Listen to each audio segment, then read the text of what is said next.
Donc bonjour à tous, bienvenue. On refait une émission avec mon ami Olivier Denorme, historien, pour parler des problèmes économiques dans l'Europe et agricoles. Donc on voit les manifestations partout en Europe d'agriculteurs. Nous en France, ça a été voilà très important, ça continue, mais il éteigne les mouvements avec la collaboration de la FNSEA, avec les 27 FNSEA en Europe qui savent, avec la cogestion de l'agroalimentaire, comment arrêter les manifestations. Alors c'est d'autant plus désastreux qu'ils détournent le sujet sur le Mercosur, sur les normes, les contraintes administratives et tout, alors que sur 100 euros, on a les derniers chiffres, il y a 4,5 euros qui revient à l'agriculteur sur un caddie de 100 euros, 30 euros à l'agroalimentaire, 20 euros à la grande distribution, 40 euros partagés entre la logistique, les coûts d'énergie, l'emballage, les pertes, et 5,50 € de TVA. Donc l'agriculteur, il lui reste moins de marge nette que la TVA. Alors on nous a emmenés dans ce tourbillon-là, alors que en brut, les échanges sur le plan planétaire, 8% de la valeur des échanges agricoles en dollars, ça représente que 8% de la valeur des échanges dans le monde et 12% en valeur en dollars si on rajoute les produits transformés. Et avec 12% en valeur en dollars sur le plan planétaire, on arrive à ruiner les paysans, hein, en les mettant sous la coupe des multinationales de l'agroalimentaire et de la grande distribution. Et c'est ça en France, c'est ça en Allemagne, et Olivier, c'est ça en Grèce. Donc, à quand la fin de ce modèle néolibéral qui est en fin de vie? Quand est-ce qu'on va voir la fin du commandement intégré d'Ursula von der Leyen, Olivier? Oui, oui, bah, c'est la même chose en Grèce, effectivement, où le mouvement, comme on l'avait dit la dernière fois, a commencé un petit peu avant la France. Et en fait, il se passe la même chose qu'en France, c'est-à-dire que le gouvernement a, zut, un problème, il y a eu exactement la même chose, c'est-à-dire que le gouvernement a sélectionné ses interlocuteurs qui sont allés au Matignon grec qu'on appelle ici Maximos la semaine dernière, enfin dans la semaine, au début de cette semaine, qui a pris quelques mesures conjoncturelles sur le prix du gazole, de l'électricité, de l'aide aux troupeaux, aux éleveurs victimes, dont les troupeaux sont victimes de la variole ovine. Ah oui, Voilà, donc il y a eu toute une série de mesures annoncées pour calmer les choses. Et puis, bah, il y a un certain nombre de récalcitrants qui ont refusé d'aller à la réunion en disant, mais c'est pas des mesures conjoncturelles qu'on veut, c'est des mesures structurelles, c'est-à-dire une garantie de revenus, c'est une ça. garantie de prix qui nous permettent de vivre. Voilà. Et donc ceux-là, bah, on est en train de les réduire un peu par la menace, un peu par la pression des banques, des assurances, des organismes de crédit agricole. Et donc, il y a une deuxième réunion qui est prévue lundi avec ces récalcitrants et on va voir ce que ça va donner. Mais en réalité, c'est l'Union européenne qui mène le bal et le gouvernement se cache évidemment derrière l'Union européenne en disant mais ce que vous demandez, c'est pas possible. Voilà, donc on peut pas vous garantir des prix minimums, on peut pas empêcher le libre-échange. Tout ça, c'est inscrit dans le ciel, en quelque sorte, dans le ciel européen. Et donc, bah, tout ce qu'on peut vous donner, c'est des miettes. Et puis, il faut que vous vous contentiez des miettes et puis que vous creviez en silence, quoi. Voilà, donc, si tu veux, pour l'instant, le mouvement n'est pas retombé. Alors là, le gouvernement conditionne le dialogue et la poursuite du dialogue à la levée des barrages. Donc, on va voir ce qui va se passer, mais probablement il va se passer la même chose qu'en France, c'est-à-dire que une entourloupe de plus et puis on va Oui, repartir pour un tour, quoi. oui. Voilà. Et, et pour, et, Mais, et pourtant, dans mais si les... tu veux, tout ça, tant qu'on est dans cette Union européenne qui considère que le libre-échange est à la base de ses principes, et qui nous impose une monnaie qui est avantageuse pour l'Allemagne et désavantageuse pour les autres pays parce qu'elle donne des coûts de production qui sont supérieurs aux coûts d'importation. Je veux dire, il y a pas de solution. Et si les gens, si les agriculteurs ne s'en rendent pas compte et si le reste de la société ne s'en rend pas compte, on va continuer jusqu'à ce que ça pète, quoi. Oui, parce que concrètement, comment on peut, pour l'agriculture c'est vrai, mais c'est vrai pour l'industrie, les PME aussi, comment on peut retrouver un prix, en fait, faut plus de prix agricoles mondialisés, faut des prix agricoles de souveraineté nationale Bien par pays. sûr, Pour retrouver des prix de souveraineté agricole par pays, ça veut dire que derrière, on va faire un partenariat. Moi, je prône le modèle de la charte de la Havane qu'on pourrait retoiletter au besoin parce qu'il faut retoiletter le projet, il date de 1947.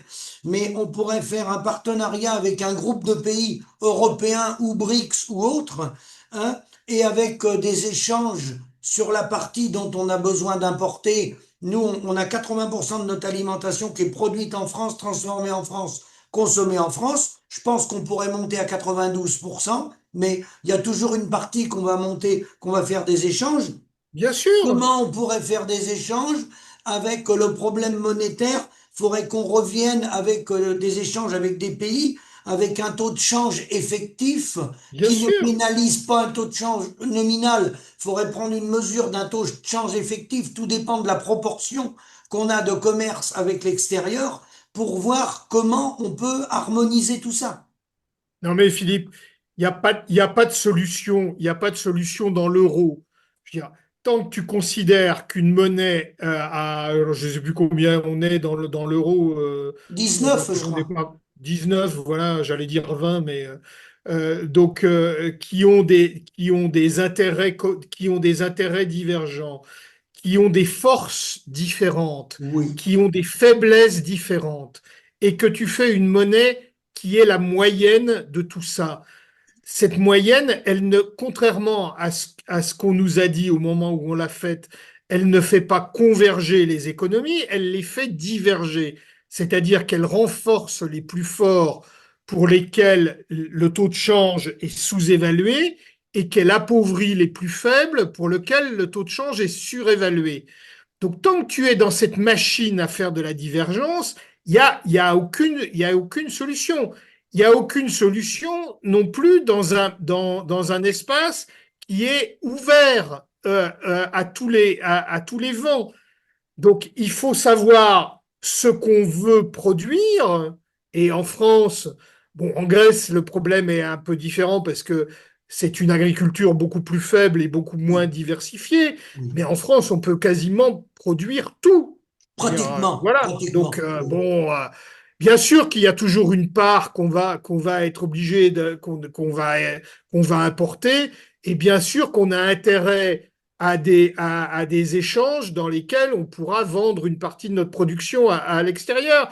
Donc, il ne s'agit pas de se retirer du marché, Non, il ne s'agit pas de se retirer des échanges. Il s'agit de mettre en place un système dans lequel ces échanges soient justes, permettent à tout le monde de vivre et soient équitables.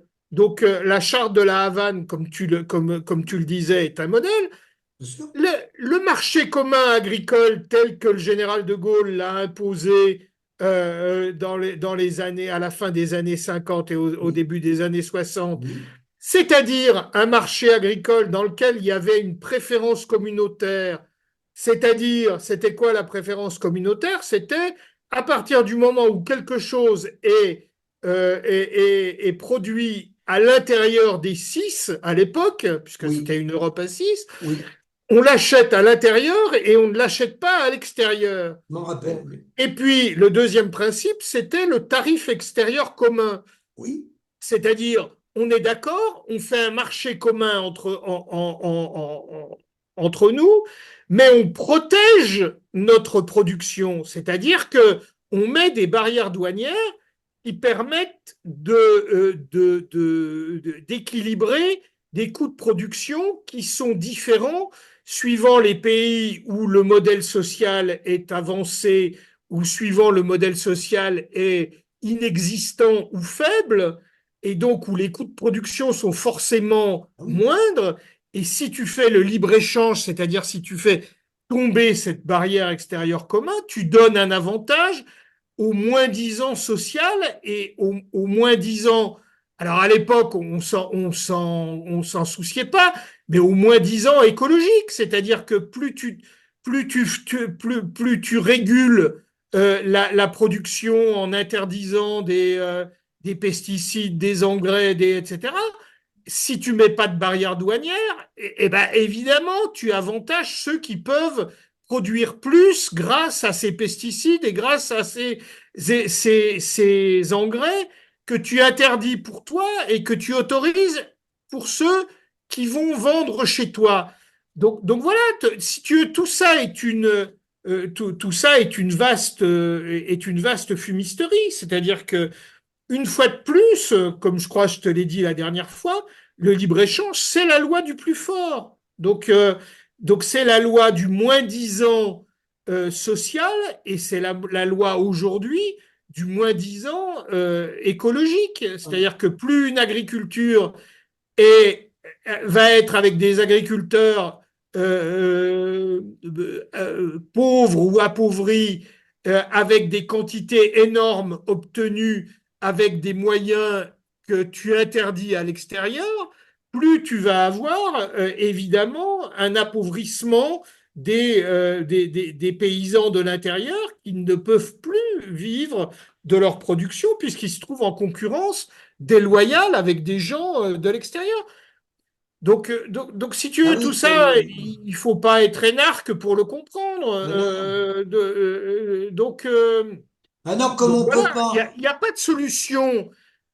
Moi, je me rappelle quand j'étais gamin, on achetait pour Noël du beurre d'intervention, c'est-à-dire qu'il Oui, y avait une surproduction de beurre. oui, je Qu'est-ce pense. que faisait qu'est-ce que faisait la communauté européenne Oui, de la PAC de l'époque, qui était oui. une vraie PAC à l'époque? Eh ben, elle achetait du beurre aux paysans au prix où ils pouvaient vivre et elle le stockait en attendant de pouvoir le remettre sur le marché à un moment où la production baissait, c'est-à-dire qu'elle faisait de la régulation de marché. Mais à partir du moment où on a sacrifié cette politique agricole commune, en même temps qu'on a fait l'acte unique et qu'on a fait l'élargissement ensuite, eh bien évidemment, on s'est privé de tous ces instruments de régulation de marché qui permettaient aux paysans de vivre. En réalité, on parle de Maastricht 92, mais c'est l'acte unique de 86 Oui, qui a sifflé la fin de la tout est dans récréation. l'acte unique. Tout est dans l'acte unique. Oui, C'est-à-dire que Maastricht rajoute, Maastricht rajoute la couche monétaire. oui, C'est-à-dire que elle rajoute l'euro qui fait que les pays du Sud, enfin, les pays autres que l'Allemagne, l'Autriche, les Pays-Bas, le Luxembourg. voilà, et le Luxembourg, autres que ces pays-là, sont les perdants, alors que ces quatre-là sont les gagnants. Bon, ben voilà, je veux dire, Maastricht, c'est ça. Mais sinon, tout est dans l'acte unique de Delors. C'est-à-dire que c'est Delors et c'est en réalité pas Delors, parce que Delors était un roi fainéant et c'était le commissaire au marché unique et au commerce extérieur qui était un Britannique. Le premier, je ne me rappelle plus son nom, mais il était un des proches conseillers de Margaret Thatcher. Et le second, qui a été vice-président de la Commission européenne pendant des années, c'était Sir Léon Brittan. Oui, C'est ces gens-là qui ont fait derrière Delors l'assassinat de la politique agricole commune et l'insertion dans la mondialisation selon des principes anglo-saxons.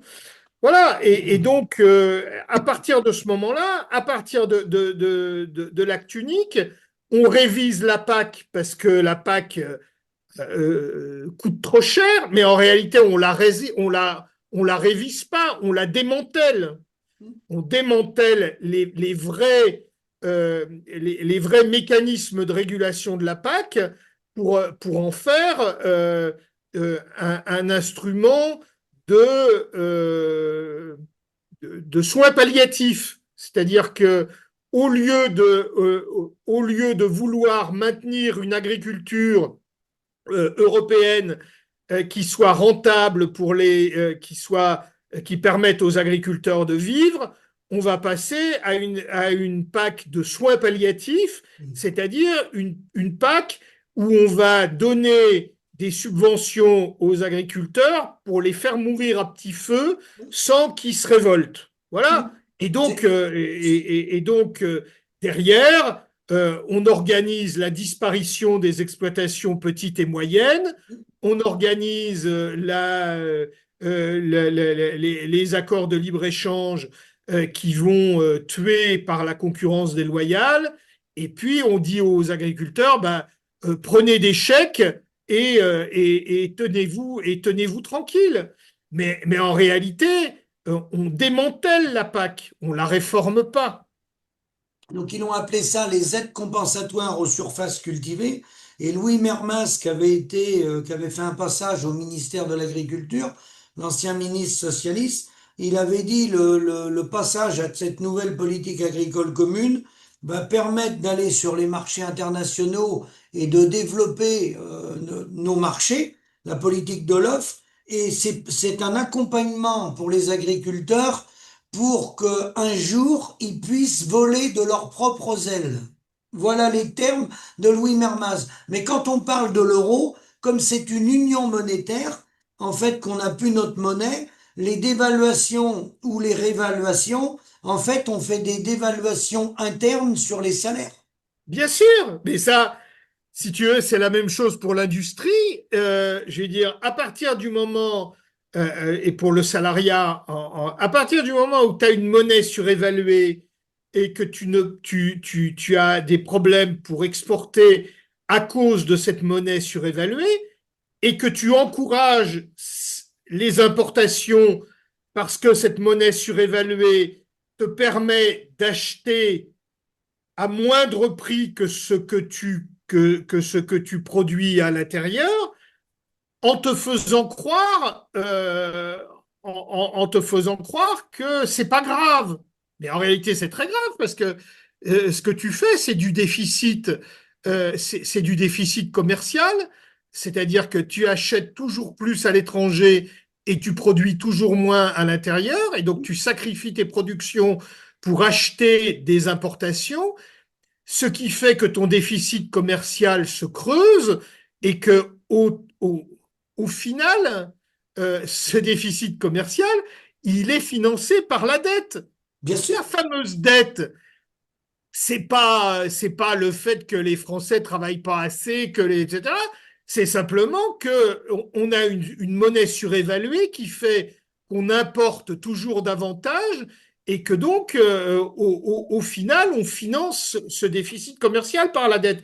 Il n'y a qu'à regarder les courbes. La courbe du déficit commercial, on est, la France est mais j'ai démontré dans La Grèce et les Balkans, mon livre sur l'histoire de la Grèce et les Balkans, que c'était la même chose pour la Grèce, même si la Grèce était déjà déficitaire avant l'euro. Mais la France, elle est déficitaire avant l'euro, mais son déficit commercial ne fait que plonger à partir de son entrée dans l'euro.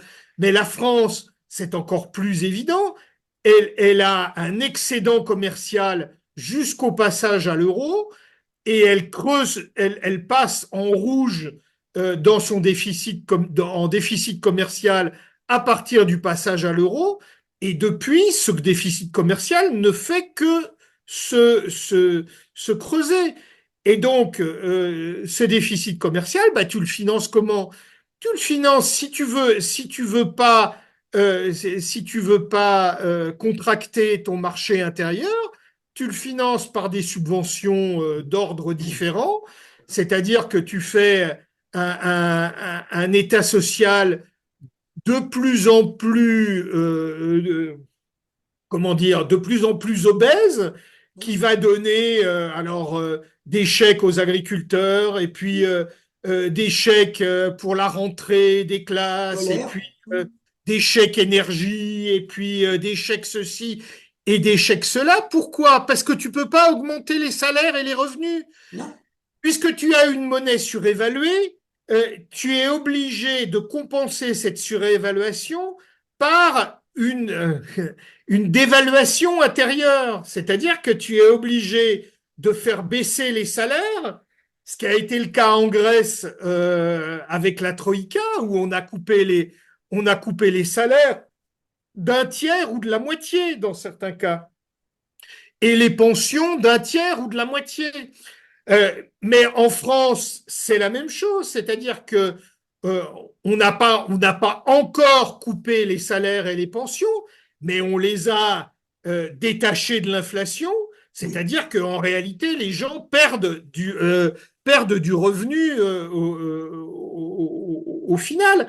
Et donc, tant qu'on aura une monnaie surévaluée, on sera dans cet étau-là dont il est impossible de sortir.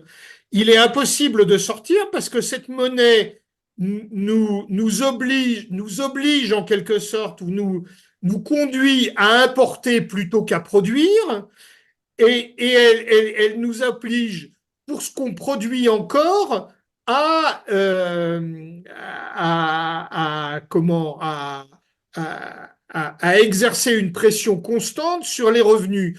Or, on a des économies qui reposent à 75% sur la consommation. Oui. Chez Donc, nous. si tu ne cesses d'exercer une pression sur les revenus, tu ne cesses d'exercer une pression sur la croissance possible. Oui, oui, c'est Alors, sur la consommation. j'ajoute que pour maintenir les entreprises qui arrivent à survivre à cette surévaluation de la monnaie, on a trouvé avec Hollande la grande solution qui est de donner de l'argent aux entreprises. Hein. c'est euh, c'est Et le euh, CICE, le CICE. voilà, c'est le CICE. Donc, qu'est-ce que c'est que le CICE?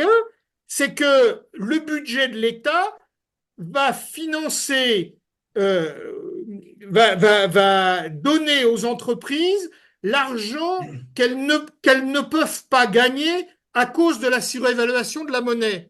Voilà, donc si tu veux, on augmente sans arrêt la dépense publique parce qu'on augmente sans arrêt la baisse de la production et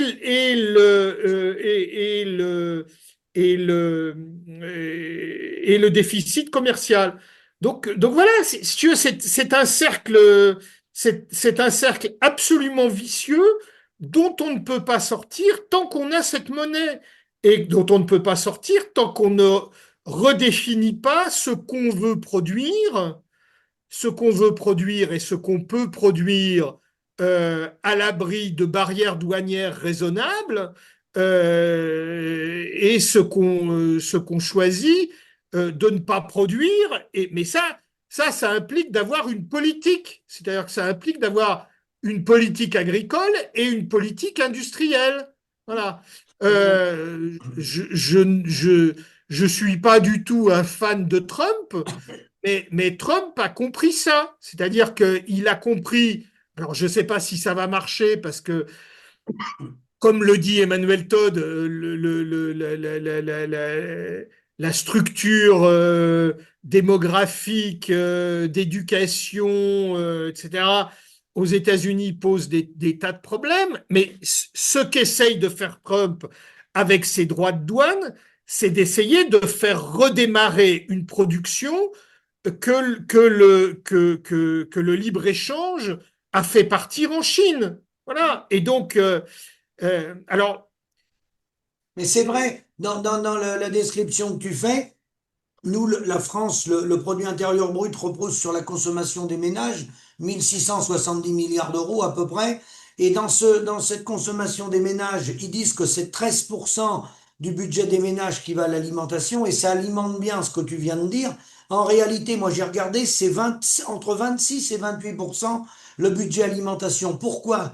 Parce que tout est subventionné. Et l'impact qu'il y a sur le secteur agricole de subventions qui viennent de tous les bouts, ça fausse totalement les données. Donc la solution demain, c'est comment on sort de ce carcan, comment on redémarre, parce qu'on ne peut pas repartir seul, comment on redémarre avec un conglomérat de pays, est-ce qu'on ressort avec la partie qu'on va faire des échanges commerciaux pour relocaliser, refaire venir l'économie physique, parce que ce qu'on a oublié de dire, c'est qu'en plus Bruxelles nous a amené de la bureaucratie une économie tertiaire.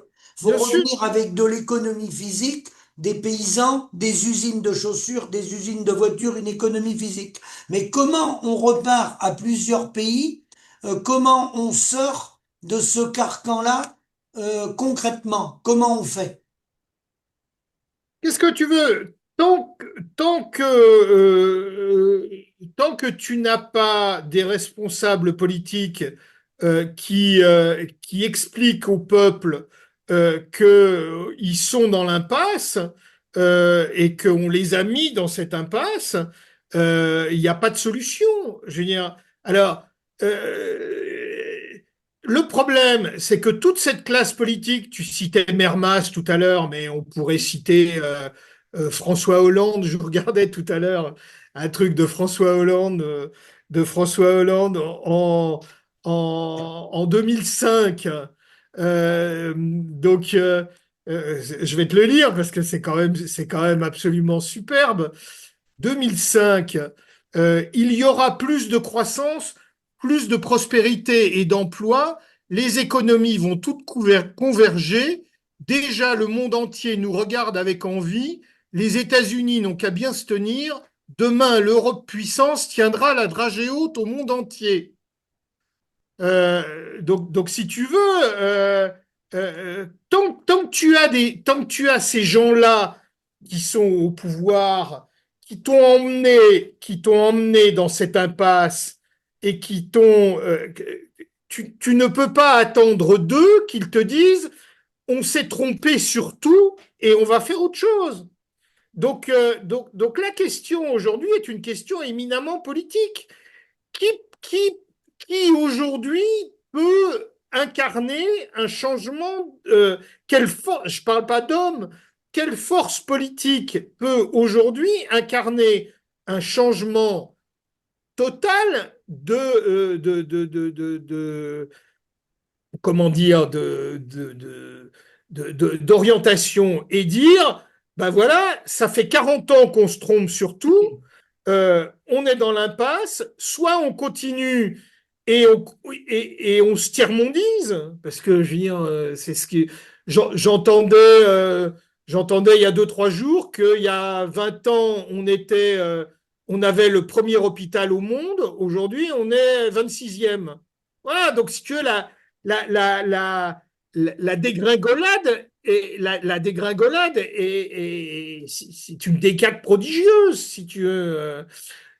Moi, chaque fois que je rentre en France maintenant, je me dis, mais je ne reconnais plus ce pays, parce que quand tu es quelque part, tu vois pas au jour le jour forcément les décalages. Mais Oui. quand tu rentres une fois ou deux dans l'année, tu te rends compte que tout est en train tout est en train de partir.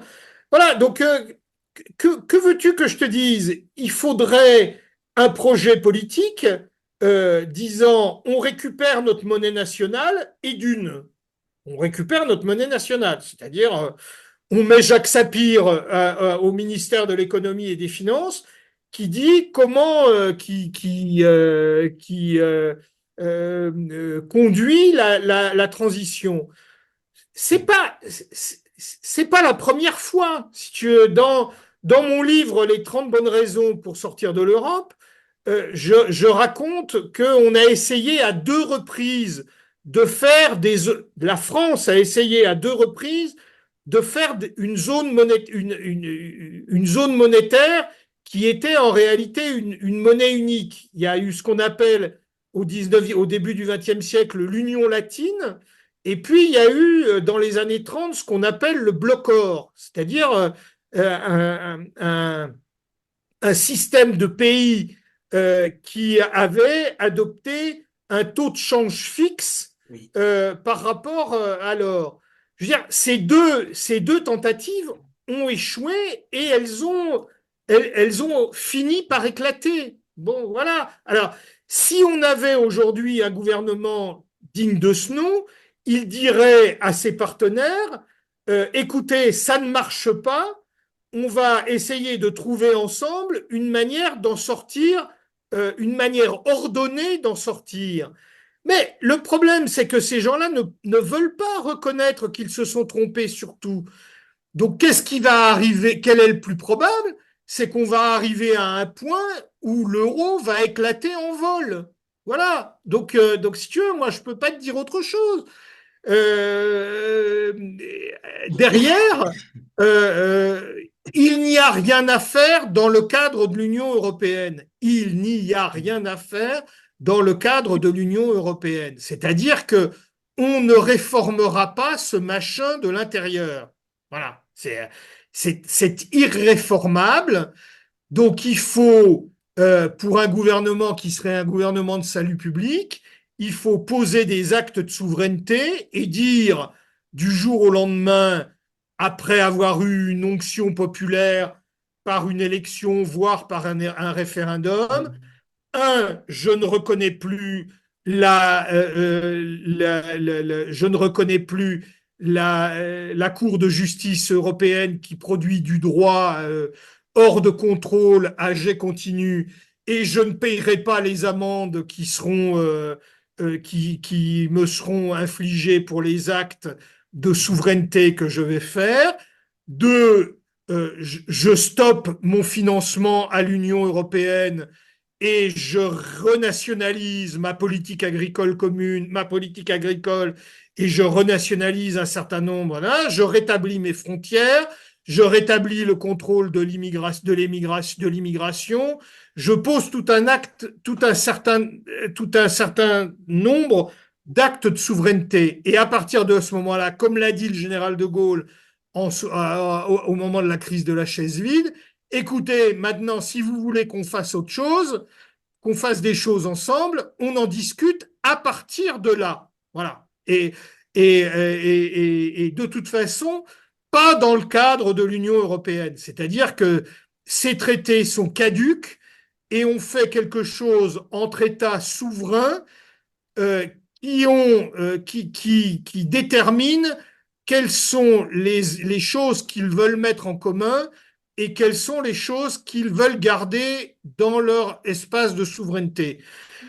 Il n'y a pas d'autre solution, si tu veux. Il n'y aura pas de transformation gentille, amicale et pacifique de ce machin qui est une machine de guerre contre les souverainetés populaires et contre la démocratie en réalité. Enfin, on l'a vu en Roumanie où on a annulé sous des prétextes fallacieux le premier tour et où M. Thierry Breton a dit on l'a fait, on le refera ailleurs s'il le faut. Voilà, donc qui est on?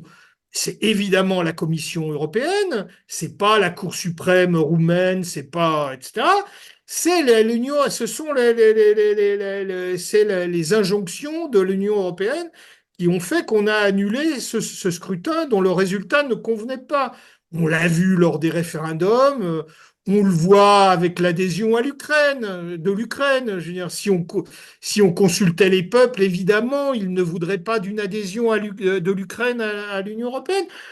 Donc voilà, si moi je peux rien dire de plus. C'est-à-dire que si on ne sort pas de cette chose, on ne peut rien faire derrière. Voilà. Donc Alors, il faut mettre fin à cette Union européenne et ensuite essayer de rebâtir quelque chose avec des pays relativement semblables, en sachant ce qu'on garde dans le cadre de la souveraineté nationale et ce qu'on met en commun parce que c'est plus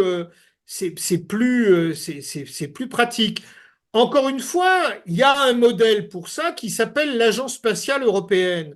Dans l'Agence spatiale européenne, tous les États gardent leur souveraineté et ils gardent la maîtrise de leur budget. Il y a un budget commun dans lequel chacun met en fonction de ses désirs sur un programme scientifique commun, et puis ensuite sur les programmes spécifiques, chaque pays décide ce qu'il met et il a des commandes industrielles proportionnelles à l'argent qu'il a mis. Bon, ben voilà, il y a là un modèle sur lequel on peut construire des choses. Mais le modèle de l'Union européenne tel qu'il sort des traités de 57 modifiés un certain nombre de fois et qui sont devenus aujourd'hui irréformables à 27, de toute façon, il n'y a aucun avenir. Donc, soit on continue à mourir à petit feu, soit on se réveille et on met tout ça par terre. Et comme on est la France, bah, si tu veux, les 27 sans la France, ça n'existe plus. Voilà. Donc, la France, elle est le carrefour de tout. Donc voilà. Donc, il y aura probablement un espace autour de l'Allemagne, un espace autour de l'Italie. Il y aura il y aura des choses à reconstruire à géométrie variable, mais dans le cadre de l'euro et de l'Union européenne, il n'y a plus rien à en attendre. Voilà. Donc, Alors donc, dans les propositions que tu as émises, il y a évidemment reprise de notre souveraineté, il y a évidemment, il y en a plein qui le disent, Jacques Cheminade et Georges Kuzmanovic, tu sais, Georges avec qui on oui, travaille, oui, c'est la reprise d'une banque nationale. Il faut nationaliser évidemment, une ou deux grandes évidemment. banques et repartir avec une banque nationale. Oui, donc ça passe forcément par une renationalisation d'une ou deux grandes banques nationales qui joueront le rôle de financer les grands projets qu'on a, hein, autant publics que de relancer l'industrie française. Après, sur le plan du fonctionnement, parce que certains disent, prônent le slogan depuis des années, Frexit, Frexit, Frexit, sans expliquer comment ils font si on fait le Frexit sec en restant dans le modèle économique néolibéral tel qu'il est là, j'explique aux gars que les paysans ou l'industrie française, on sera pauvre avec des francs. Donc sortir du commandement intégré de l'Union européenne, c'est bien, mais il faut mettre un modèle économique adapté pour avoir un modèle vertueux d'entreprise, d'entrepreneurs agricoles et d'exploitants agricoles, d'exploitation agricole, parce que si on garde le même modèle économique, ça sert à rien. Alors, qu'est-ce que tu penses de l'idée, le fait d'avoir sa monnaie? Est-ce qu'après, sur les échanges qu'on aura, le partenariat qu'on fera avec un groupe de pays pour notre commerce industriel et agricole, est-ce qu'il faut se baser sur un panier de matières premières pour faire les échanges ou chacun garde sa monnaie pour la partie commerce extérieur? Bon, écoute, d'abord, il y a un modèle de reconstruction qui est le modèle de la libération. On avait un pays totalement détruit, Oui, bombardé, occupé, pillé par l'occupant. Et en une décennie, on l'a reconstruit et on en a fait une puissance industrielle, commerciale, d'innovation, etc. Comment est-ce qu'on a fait ça? On a fait ça avec quelque chose qui s'appelait, et l'état de la France était beaucoup plus grave que ce qu'il est aujourd'hui. Comment on a fait ça? Comment on a financé ça? On a financé ça par quelque chose qui s'appelait le circuit du trésor. C'est-à-dire qu'il y avait une relation entre la banque centrale nationalisée, les banques commerciales, certaines étaient plus ou moins publiques et d'autres pas publiques, qui étaient obligées d'acheter des bons du Trésor qui étaient émis par le Trésor. tout à Bon, fait. voilà. Et donc, il y avait un cercle vertueux qui permettait de financer l'activité économique et qui a financé la reconstruction. Je ne rentre pas dans les détails, mais tes auditeurs peuvent trouver Oui, facilement la description de ce circuit vertueux qui nous a permis de retrouver une place parmi les grandes puissances économiques après 1945. Bon, ça signifie quoi? Ça signifie d'abord qu'il faut une banque centrale publique. ah bah bien sûr. Voilà. Qu'il faut que l'ordolibéralisme allemand qui nous a obligés à avoir une banque centrale indépendante, et c'est fini. Bon.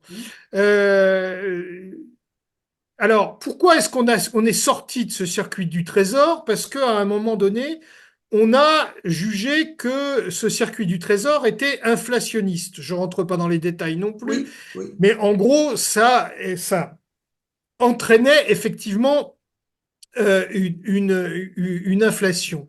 oui, Bon, aujourd'hui, on a besoin d'une inflation tout parce à fait. que il n'y a pas 36 moyens de réduire une dette. Il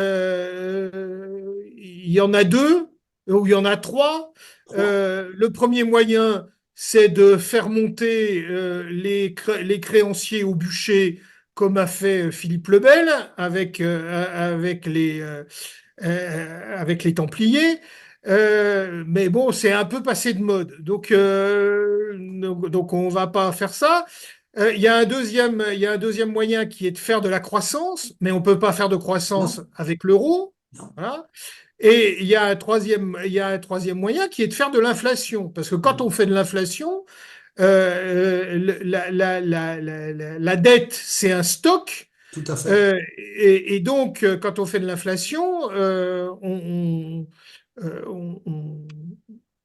on réduit le stock par rapport, Par rapport à par rapport, l'inflation. C'est-à-dire que voilà, par rapport. le financement de la Banque nationale, il faut qu'il soit inférieur au taux d'inflation. Donc, on a besoin d'une inflation pour réduire notre dette. On a besoin de croissance et d'inflation. Voilà. Cette croissance et cette inflation, donc si tu veux, le circuit du trésor, il est peut-être pas à reprendre tel quel, mais alors l'inflation, c'est embêtant pour les salariés et pour les rentiers, hein. Hmm. L'inflation, c'est une manière de réduire la rente. Oui, Et si on n'indexe pas les salaires sur l'inflation, c'est une punition pour les salariés. Donc, pendant cette période où on va être en reconstruction, il faudra avoir quelque chose comme le circuit du trésor et une inflation et une indexation des salaires et des pensions pour que les salariés ne payent pas. La taxe Zuckman, les machins, les trucs, je veux dire, on réduira on réduira la rente par l'inflation. On réduirait la rente par l'inflation. Donc voilà, si tu veux, il y a des voies pour sortir de l'impasse dans laquelle on est et pour financer une reconstruction. Sortir, mais moi, si tu veux, euh, encore une fois, il ne s'agit pas de faire un Frexit par l'article 50. Ça dure des ans, ça dure des années, et on l'a vu avec la Grande-Bretagne, et ça donne tous les moyens aux autres, notamment quand tu es dans l'euro, à la Banque Centrale Européenne, de de nous couper t'étouffer. la Donc, gorge. voilà, de nous couper la gorge. Donc, il faut sortir par des actes de souveraineté qui auront été validés auparavant par le peuple, ce qui implique avant un choix politique. Ce choix politique implique une pédagogie politique en amont, etc., etc. Après, euh, on sort pas pour sortir, Non, c'est-à-dire que non, on sort voilà. pour avoir des politiques différentes. Ah oui, C'est-à-dire, on me dit ah mais regardez les Anglais, ça va mal ou ça va plus mal. depuis le Brexit, ce qui n'est pas vrai d'ailleurs, ça va pas plus mal, ça va pas mieux, mais ça va pas plus mal, ça va pareil. Mais les Anglais ont fait le Brexit, mais ils ont continué à mener les mêmes politiques économiques et les mêmes politiques budgétaires. Donc ça Voilà, peut pas aller mieux. voilà. Voilà, c'est tout. C'est pour ça que je dis que les gens Donc, qui si tu scandent, veux, il faut proposer en même temps qu'on propose ces actes de souveraineté libérateurs, il faut proposer une politique économique et sociale qui soit une politique économique et sociale de reconstruction du pays. C'est-à-dire qui disent aux gens, ben écoutez, on en a pour 5 ans, 6 ans ou peut-être on va en baver un peu parce que les produits, si on met des taxes aux frontières, les produits importés seront plus chers. oui, Peut-être, comme on va dévaluer la monnaie, vous pourrez moins partir à l'étranger en vacances l'été. Il faudra peut-être pas changer d'Apple à tous les nouveaux à tous les nouvelles sorties d'un Apple 25 ou 36 ou 47, il va peut-être falloir changer vos habitudes de consommation et manger peut-être de la viande 2 fois par semaine et pas tous les jours, mais en achetant de la bonne viande et pas en achetant de la M avec 4 points derrière. Donc, si tu veux, voilà, il y a forcément une action pédagogique pour dire aux gens, ça va pas se faire facilement, ça va pas se faire, ça va pas se faire facilement, mais il y a un passage difficile pour sortir du processus de mort lente et aller ensuite vers de nouveau de la croissance, de l'innovation, de la production, etc. Mais ça implique un discours politique, si tu veux. C'est un tout. C'est-à-dire on peut pas proposer le Frexit tout seul. Il faut proposer la sortie avec des politiques de sortie et en disant aux gens, il y aura 5 ans, 6 ans de difficile où il va falloir changer des habitudes. Pas forcément d'appauvrissement, ça ne sera pas un appauvrissement, ça sera un changement d'habitude de consommation. Si tu veux, au lieu au lieu d'acheter des trucs qui durent 6 mois et qu'on- qu'on paye en creusant le déficit commercial, mais qui durent 6 mois parce que c'est de la camelote, bah, il faudra réapprendre aux gens à acheter des choses qui durent un peu plus longtemps. Voilà, je sais pas. On change pas de voiture on change pas de voiture tous les ans. Bon, voilà. c'est-à-dire Tu que, vois, moi j'étais en Grèce au moment du bras de fer réel ou simulé entre Tsipras et l'Eurogroupe. Et je raconte toujours cette histoire. L'épicier de mon île, chez qui je vais, un jour, il y avait Varoufakis qui sortait d'une réunion de l'Eurogroupe en disant, très en colère, que on n'écoutait pas ce qu'il disait et que on n'écoutait pas, on comprenait pas ce dont la Grèce avait besoin, etc., etc. Et je dis à l'épicier, je dis alors qu'est-ce qui se passe? Il me dit, oh, c'est toujours les mêmes conneries. Et je lui dis, ben alors qu'est-ce qu'on fait? À l'époque, il savait pas qui j'étais, ce que je pensais de tout ça, etc. Il me dit, bah, on aura 50 difficiles, on se serrera les coudes et quand il faut, on sait faire. Tous les peuples savent faire de se serrer les coudes quand il faut se serrer les coudes si on leur donne une perspective, c'est-à-dire si on leur dit quelle est la route, voilà quel est le projet, et comment on en sort. Quand C'est, j'étais à l'Institut Charles de Gaulle, j'ai fait un colloque, j'ai organisé un colloque, c'est pas moi qui l'ai fait, mais je l'ai organisé, je l'ai publié, euh, qui portait sur le plan de redressement économique et financier de 1958. Et le général de Gaulle, dans ses mémoires, dit, en 58, en arrivant au pouvoir, j'étais devant un choix, la faillite ou le miracle. Et donc, il fallait prendre des mesures difficiles, mais il fallait en même temps dessiner un avenir.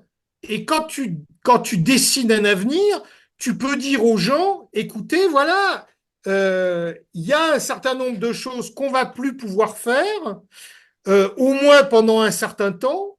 Et puis, il y a un certain nombre de sacrifices qu'on va demander à certaines catégories de la population, mais c'est pour aller vers un redressement, vers un avenir, vers une croissance et vers du mieux pour tout le monde.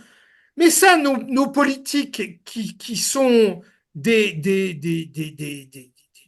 enfin, si tu veux, la médiocrité de la classe politique française, en particulier européenne en général, est quand même confondante. C'est-à-dire que ces gens-là, ils sont incapables de te parler. Alors, il y a 2 ans, j'aurais dit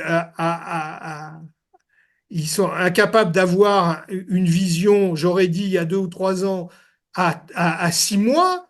Aujourd'hui, ils sont même pas capables d'avoir une vision à 2 mois devant eux. Ils ont le nez dans le guidon et ils n'ont aucune perspective autre que le mantra de la souveraineté européenne. Comme disait le général, l'Europe, l'Europe, l'Europe, en sautant sur leur chaise. Voilà, bon, je veux dire, bah, si tu veux, si on ne se décide pas à licencier ces gens-là et à avoir un appel à des gens qui ont une autre vision, bah, on est foutu. Ah, on est non, foutu. On n'est jamais foutu parce que la France a traversé des périodes où, là encore, le général le dit, c'est un pays qui a des gouffres incommensurables et des sommets immenses. Donc voilà, mais il y a un moment quand même où il va falloir donner un coup de talon au fond de la piscine pour revenir à la surface et éviter et sortir de ce processus de mort lente dans lequel on est engagé depuis maintenant 40 ans ou 50 ans. donc je reprendrai 2 ou 3 expressions que tu as émis et puis je te demanderai ton mot de conclusion pour cette émission. Bien sûr qu'il faut des chefs d'État et non pas des chefs d'appareil politique qui pensent à l'élection d'après. Donc il faut une stratégie long-moyen terme qu'on ne voit pas chez les hommes politiques. Hein. Tu as parlé tout à l'heure de s'appuyer sur le Trésor. Bah, c'est ce qui avait été fait à un moment donné. Comment a été financé le canal du Rhône? Il a été financé par les épargnants, le Trésor. On a plus de 6 000 milliards d'euros de placés chez les épargnants français. Donc, on a des leviers quand on veut un Mais bien peu. Il sûr, faut des gens courageux. On connaît le système du financement du canal du Rhône. Et par contre, dans ce cadre-là, et je vais te demander de répondre à mes dernières interventions et essayer de conclure, dans ce cadre-là, les soldes Target 2, tu penses qu'on peut les négocier si on a des hommes forts, parce que tu sais qu'il y a le problème des soldes de Target 2, on doit 175 milliards d'euros, nous, la France, comment on fait? écoute, on a de l'épargne, on a du on a, on a de l'or dans la Banque de France. Donc, si on a une volonté politique, on discute et on trouve une solution.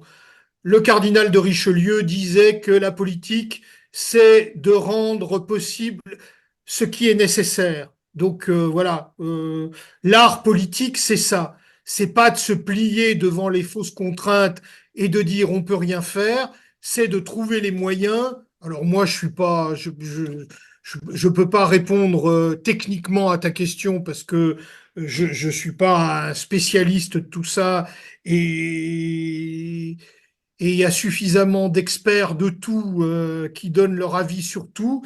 Mais ce que je sais, si tu veux, c'est que euh, quand la France dit quelque chose et quand elle a à sa tête des hommes qui savent les 1000 ans d'histoire qu'ils ont derrière eux et la richesse de notre pays, parce que on est un pays riche, avec encore, avec encore euh, même si le système éducatif s'effondre, Ah oui. avec encore des possibilités de rebond et de reconstruction, là encore, il est nécessaire aujourd'hui pour nous de retrouver le chemin d'une vraie souveraineté et d'une reconstruction économique et productive, que ce soit dans l'industrie ou dans l'agriculture. Et pour cela, il y a des moyens techniques. Voilà, il faut Et trouver les donc, bons hommes.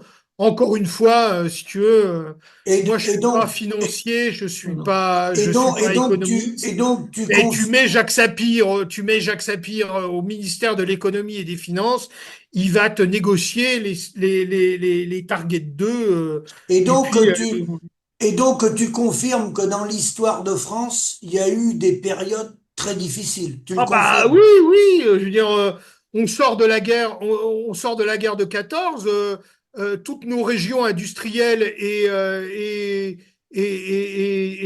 une grande partie de nos régions agricoles sont, totalement sinistrées.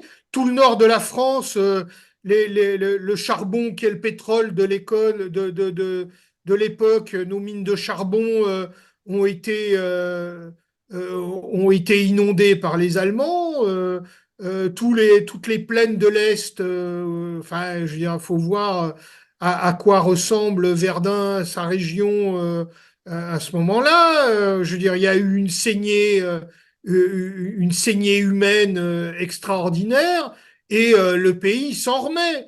Je veux dire, la guerre de 39-45, on a toute une partie du tissu urbain qui a été bombardé par les Anglo-Américains.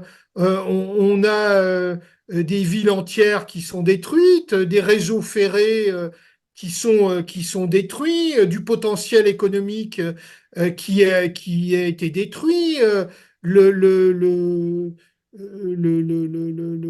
Il y a eu le des pays a tickets été pillé pendant 4 ans voilà. et on a eu des Pareil, tickets. pareil après 1870. Je veux dire, on a un pays qui est astreint à une colossale indemnité de guerre en francs or. Et puis on s'en sort à chaque fois, on s'en sort. Je veux dire, voilà, il y a des hommes Et politiques. J'ai Olivier, vu il y avait un colloque Méline en cours. Méline est un grand ministre du commerce qui a fait un tarif douanier qui a permis à la France de reconstruire son tissu économique après la guerre de 70 et après ce qu'on a appelé la longue dépression par le protectionnisme. Voilà, par les grands travaux, on a construit un réseau de canaux à l'époque qui était unique en Europe, qu'on a laissé se détériorer, qu'on n'a pas remis au gabarit, etc. On a sacrifié le transport fluvial, qui était pourtant un transport parmi les moins chers et les moins polluants. Donc, si tu veux, tout ça, c'est des choix politiques. Et je Et, remonte pas à Jeanne d'Arc, mais on oui, parce que pourrait. Jeanne d'Arc, si tu dis un mot de Jeanne d'Arc quand même, tiens. Je veux dire, le pays n'existe plus, il est divisé en deux. Il y a un tout petit royaume, un tout petit royaume croupion dont le roi ne peut pas se faire couronner à Reims parce que c'est contrôlé par les Anglais et que Isabeau de Bavière a signé pour le roi fou un traité scélérat avec les Anglais qui donne la France à l'Angleterre. Et Jeanne d'Arc arrive et elle redresse la situation en quoi? 18 mois, 2 ans. Oui, 18 mois, 2 ans, je crois, oui. Voilà, on sort des guerres de religion. Il y a Sully qui rebâtit une agriculture française avec, avec la poule au pot tous les dimanches. Et puis, il y a Richelieu qui rebâtit derrière une puissance militaire et diplomatique et qui met la France au centre de l'Europe. Alors que 50 ans avant, la France était déchirée par les guerres de religion et était la proie entre l'Espagne, les Habsbourg et les protestants. Donc, si tu veux, on a une histoire qui est une succession de très hauts et de très bas. Voilà, et on voit bien comment, entre les guerres de religion et les traités de Westphalie, où la France de Richelieu et de Mazarin met met l'Europe en ordre, si j'ose dire, eh ben, on est passé du gouffre au sommet. Et puis derrière, il y a un nouveau gouffre avec la guerre civile la guerre civile, la fronde, la régence de Marie de Médicis, et puis derrière, on a Louis XIV. Voilà, donc si tu veux, on est toujours sur ce sinusoïde et aujourd'hui, on est clairement dans un bas de cycle. Voilà, mais dans les bas de cycle, on trouve toujours l'énergie pour rebondir. Alors pourquoi cette fois ne trouverait-on pas cette énergie, ces talents et les hommes qu'il faut pour redresser le pays? Bon, la situation est désespérante, mais la France s'en est toujours sortie. Donc, à nous de trouver les moyens, les hommes et les moyens pour en sortir. Eh ben, écoute, sur ce mot de la fin, je te remercie, Olivier. Je te dis à bientôt. Bon courage. Bon courage en Grèce. À bientôt, à bientôt. Et merci à toi pour ton invitation. Merci, Olivier.